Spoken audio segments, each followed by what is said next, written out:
Hello, everybody. Welcome to our trending segment. Our guest today has 23 top 10 finishes in tour level events, 4 career wins, $1.7 million in career winnings. He's the 2007 Bassmaster Classic winner.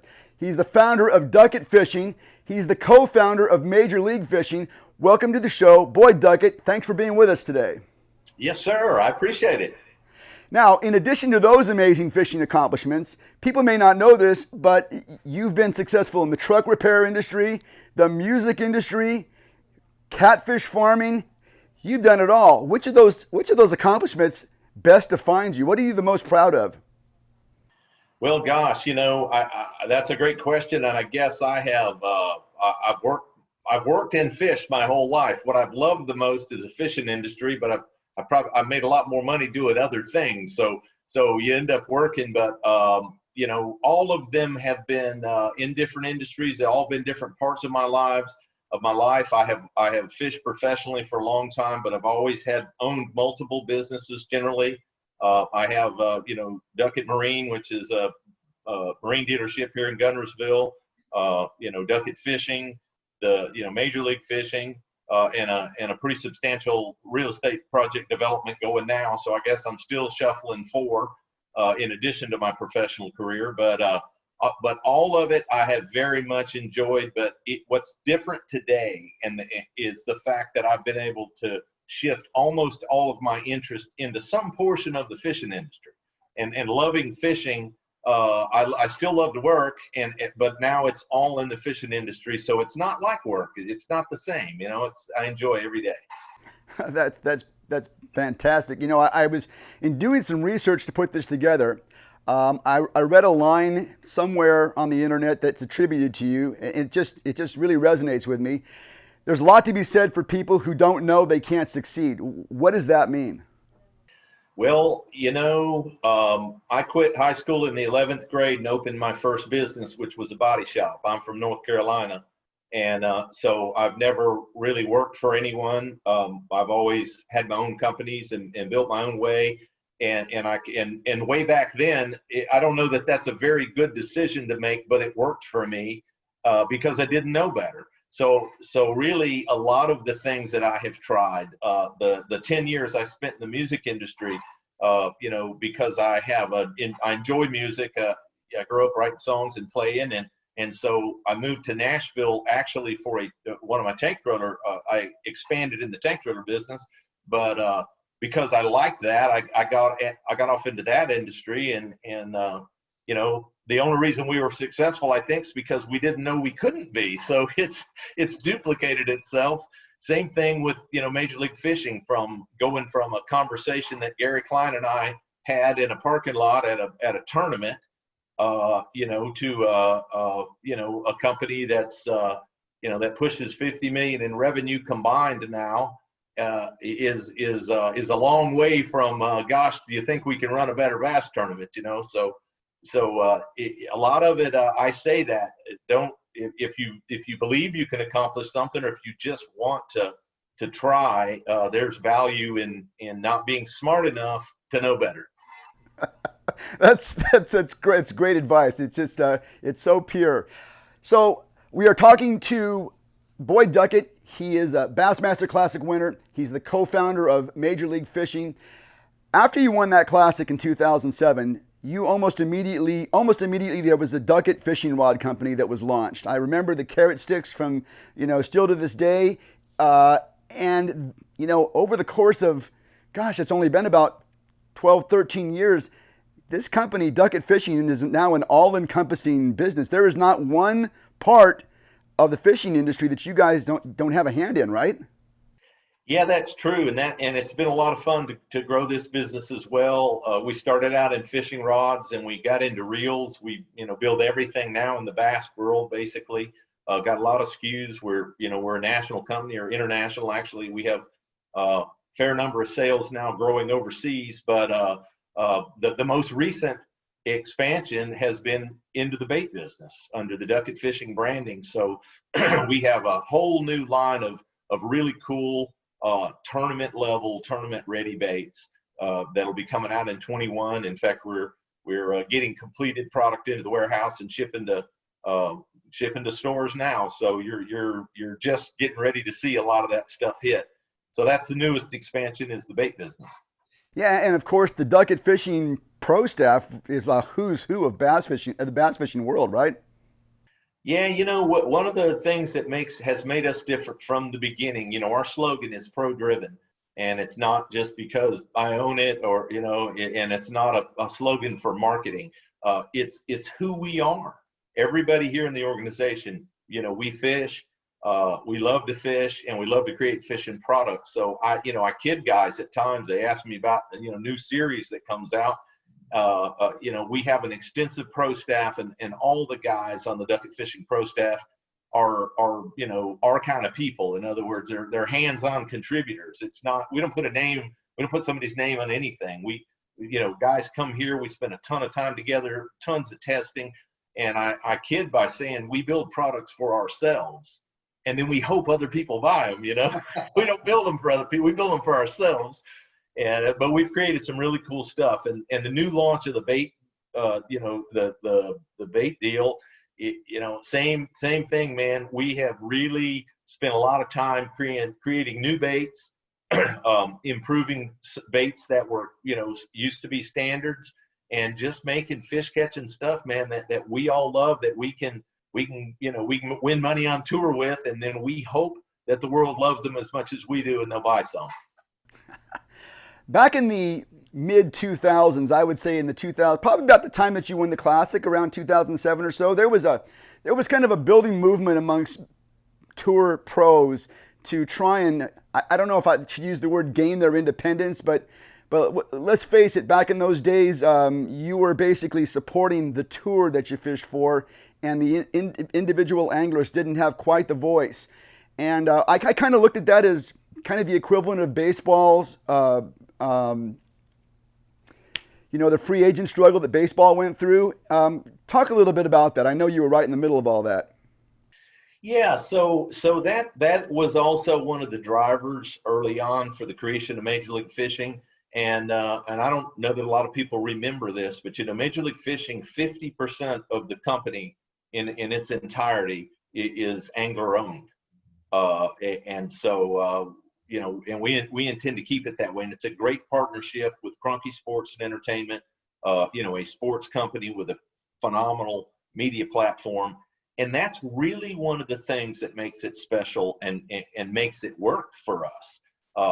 They're interested in providing content for their media platforms. So it's on us as anglers at all levels now, to do the things that we can do. We still have to supply, the media and make the tournaments work. But, the sky's the limit on the changes that we make that make it better for anglers. There is no ownership that feels differently than that. And as long as we can make the numbers work, we can guide our own ship. So that's definitely one of the key components to making Major League Fishing successful.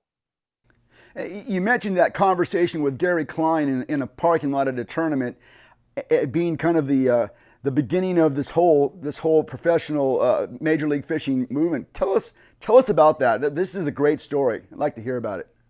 Well, Gary, who'd spent, he's been a professional angler since he was 17. He had more guts than I did. When I was 17, I opened a body shop, and he took his boat across the country to make a living fishing, But we talked a lot about what the sport had been from the very beginning, which he lived through all of that, and dreams that we had where the sport may be able to evolve.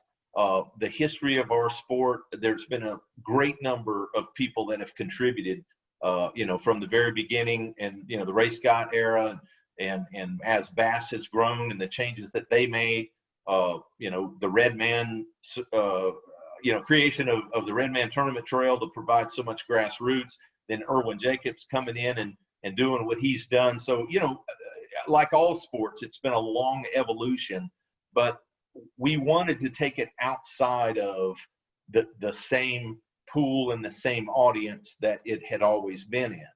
And if you've noticed at Major League Fishing how much we invest to bring new people into the sport by the networks that we air our products on, we have tremendous ratings on Discovery Channel. That's our primary with 2-hour shows. I mean, that's unprecedented, and we're very successful there. CBS Network, with our championship, CBS Sports.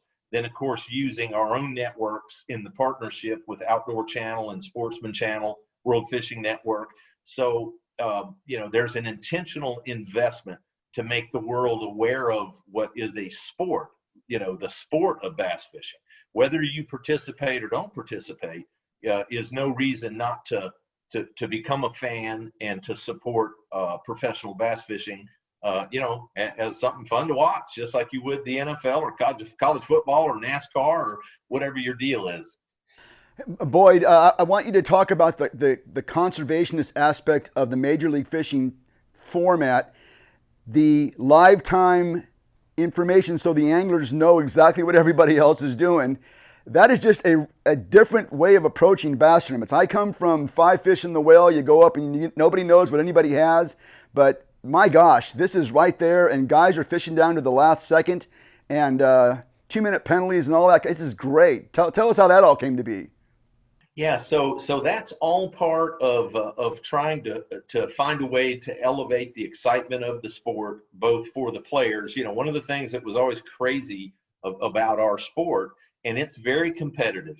Of the sports I played growing up and the other things, you and I and probably most of the fans of this show, we know what it's like to compete, but the average viewer can't feel that. They can't feel what we feel inside, when you've got 4 in the well and you just need one good one and you're going to have a great event. I come from that world as well. The problem is it doesn't show as well to a television audience. It's not as exciting because basically the competitors are not competing with each other. They're just competing with the fish. So we just sort of made it more sports-like in the sense that all of us all the time know where we are. So we compete against each other. I mean, our decisions are based on, what Jacob Wheeler's done and what Gary Klein's done and the adjustments that they make and how we have to respond to that. It's not us against the fish like the old days. It's competitor against competitor. And I think that's what's, let us achieve these unprecedented, fan bases on networks where traditionally people don't fish. And so it's all by intent to do that. And the obviously the no nets and the no touching of the floor or anything like that when you're landing a fish, that's changed a whole generation of people the way they land fish. Boy, it sure has, and that's also by design. It's not only fun and exciting, but it's the conservation effort of the catch, weigh, release. We feel like that. We have some obligation certainly to take care of our waterways and protect the future of the sport that we love so much. So that's a great contributor. That format, as fun as it is to watch, is also probably the best possible outcome for bass. And as we continue to bring new people to the space, we have to be very conscious of that. The whole industry, we're also in 5 fish limit business with Major League Fishing Big 5 events, what used to be FLW in the old days.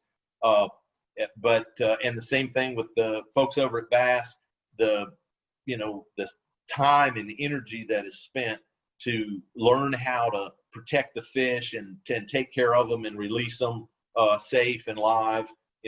All of those efforts are moving in the right direction, and that is a fiduciary responsibility of all of the leagues to take care of our fisheries so that we hopefully leave them better in the future. And as we succeed, at bringing new people into our sport, we have to make room for them, and we can't deplete our fisheries doing that. So that's definitely in all of the long-term plans as we look at different tournament opportunities, different formats, and as time goes on, that is a big part of all the discussions.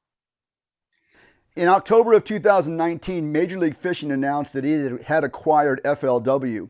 What was that like, and was that a natural merger for the organizations? It was the perfect opportunity for us. So Major League Fishing, you saw what we launched with the cups We ran those for a long time, the selects and the cups, and had that championship. Then we stepped off because the highest, the highest level players in the sport, wanted to be able to do that full time. So that created the advent of the Bass Pro Tour and the 80 top guys that fish that. But we always had intended to have these additional grassroots levels as time allowed, as the company grew. And when FLW showed to be available, it was the perfect marriage for us. We had the highest level of bass fishing and the media platform. We've got that covered. I think unarguably, we had that portion. But what we didn't have was a grassroots organization, and the biggest by far, and in my opinion, the group that always did the best was that group that's been there from Redman through the FLW years. A lot of the same people are still there, and so they were the perfect marriage for us, and it rounded us all out. And when we combined the two organizations into one, it's the perfect entity for our future and the plans that we have moving forward. Now, does that allow an FLW Tour Pro to transition or qualify up into that Bass Pro 80 person group? Absolutely. The Tackle Warehouse Pro Circuit has a field of 150. At the end of every year, the bottom 10 guys in points from the Bass Pro Tour will move to the Tackle Warehouse Pro Circuit. The top 10 anglers in points from the Pro Circuit move into the Bass Pro Tour. So that is the system. And then the only way into the Pro Circuit is to come through the Toyota Series. So that's we have a full, we've got basically a system that starts at high school, college, in through the Phoenix Bass Fishing League, into the Toyota Series, into the Pro Circuit, and on to Bass Pro Tour, and then the Cups as majors. So we kind of have the whole system built now. We just need to make it better. We're talking with Boyd Duckett, a Bassmaster Classic winner in 2007. He's the co-founder of Major League Fishing. Now he's the president of Major League Fishing. And just recently, Major League Fishing announced the Major League Fishing Big Five. And there's a lot of buzz out there. A lot of people are talking about it. How is this going to affect the world of professional fishing as you see it? Well, really last year was when the big change took place, when the acquisition of of FLW and all of those leagues came under our umbrella. Here we are a year later, and it's really not a change to the organization. It's a change to the brand. We've always been one company since the purchase. Quite simply, there's one checkbook that's at the top of the pyramid that pays the bills. So just making the branding make sense for the fans, and especially for the new fans as we draw these new fans into the space. It's all Major League Fishing, and now it's all under one umbrella. It's a lot clearer, I think, to the public. And the new format kicks off in 2021, right? 2021. Now there's no format changes. In other words, the BFLs will be 5-fish weigh-in tournaments. Everything will remain the same.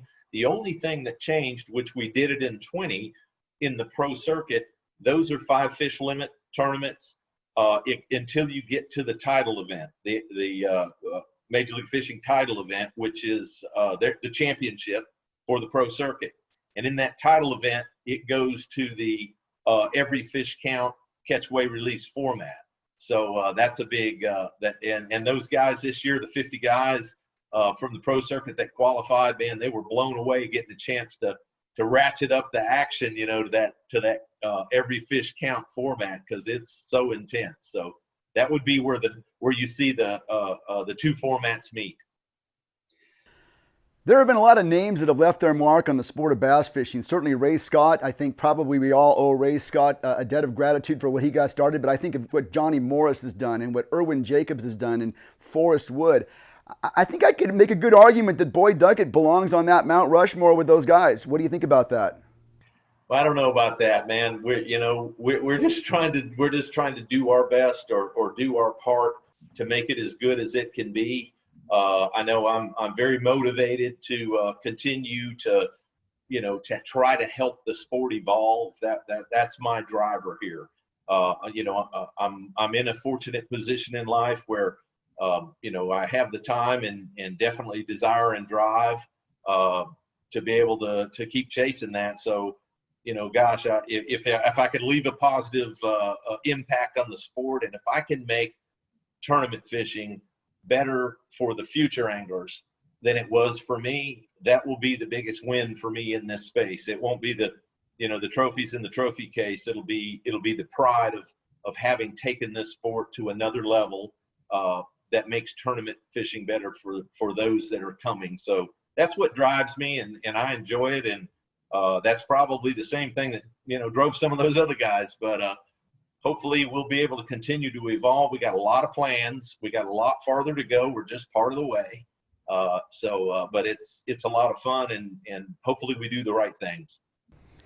We've got more and more organizations coming up in the next year or so. It seems like bass tournament fishing is just getting bigger and bigger and bigger. What do you think the future for the sport is? I mean, can all these organizations contain all these anglers? Is there that much interest? Well, the business model will shake that out. That'll settle out. It's just a supply and demand question there. We are getting some legitimate growth into the sport. With our live stream views, definitely those that, with our television reach being so much bigger than it ever has been, I think that's contributing to pulling a lot of new people into our sport. We also, just with COVID-19, as funky a year as 2020 has been, it actually has benefited our industry as a result of that. And a lot of people that, spent their money traveling or doing other things, that they've come back and found the outdoors again. And so that's exciting, for us. So I think we do have new people and a lot of young people coming into the sport of tournament fishing. And we're proud to have them. And, we're going to do all we can to build a better platform than has ever been out there. And I don't know how big that platform has to be, but we're going to do our best to serve all of them. And I'm sure that those others that choose to stay in it, they'll base it on, on performance. So we'll see what happens. Well, Boyd, I can tell you that I'm excited about what the next couple of years in this sport have to do. I think there are some tremendously exciting things going on. Thanks for being with us today, taking time out of your schedule. It really enjoyed talking to you. Well, thanks so much. Appreciate the time. All right, we'll talk to you.